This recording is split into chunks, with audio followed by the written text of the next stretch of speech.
When I recapped Tinhead and First Samurai a couple of weeks ago, I thought I was fully caught up on QuByte Classics. As it turns out, I was wrong.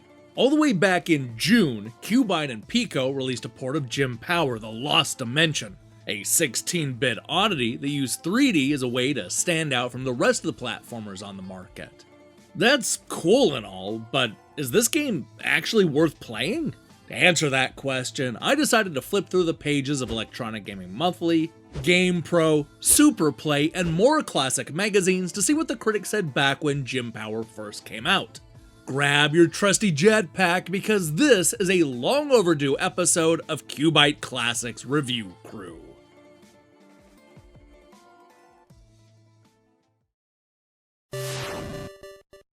Released all the way back in 1993, Jim Power: The Lost Dimension is a mishmash of a lot of different ideas and gimmicks. Back on the Super Nintendo, this game came with a pair of 3D glasses that let you experience the side-scrolling action and shoot-'em-up thrills in full 3D, or at least 1993's version of 3D. Unfortunately, that aspect of the game has been ditched in this new re-release from QuByte. They even scrubbed the in 3D part out of the title.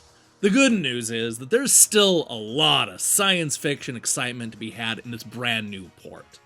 Now, when it came to what the critics said, Electronic Gaming Monthly was split. While Steve and Ed gave the game 7s, Martin and Sushi X tanked the average by giving it 5s. Ed asked an important question in his review: who needs drugs? Just play Jim Power. If the mind-boggling 3D effects don't get you, the difficulty surely will. There's a lot of variety with shooting, overhead, and side-scrolling sequences. This one's a toughie. Martin, on the other hand, complained that the 3D gave him a headache after a while. The character moves fairly well, but the frustration kicks in when the enemies come out of nowhere so fast that there's nothing you can do but take a mandatory hit. It's already a tough game, why make it close to impossible? These thoughts were echoed in Nintendo Power, who gave the game a 3.1 out of 5.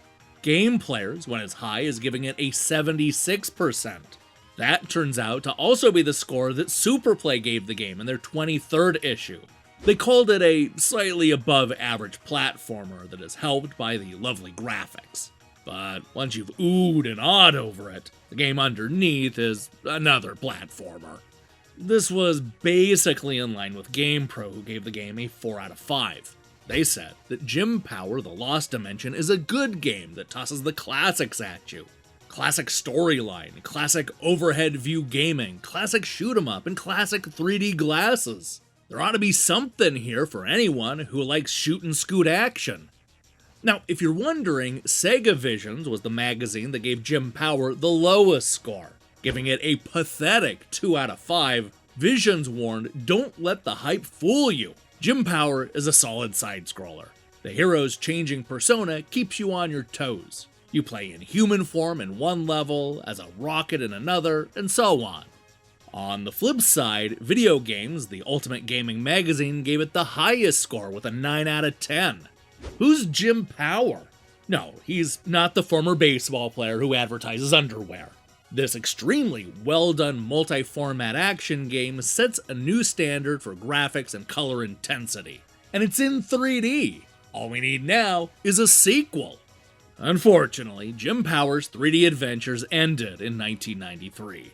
That said, you can relive a 2D version of the game right now on modern consoles, so give it a look. You know, if you're up for a challenge.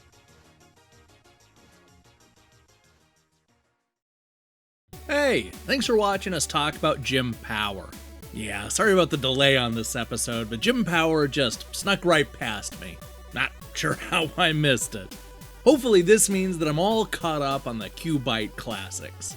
At least until they release the Breaker Collection, and I can't wait for that. Now, here's the question I have for you.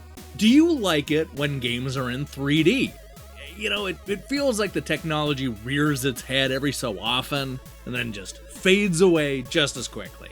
Do you like when games do the whole 3D thing? Let me see your thoughts in the comments below.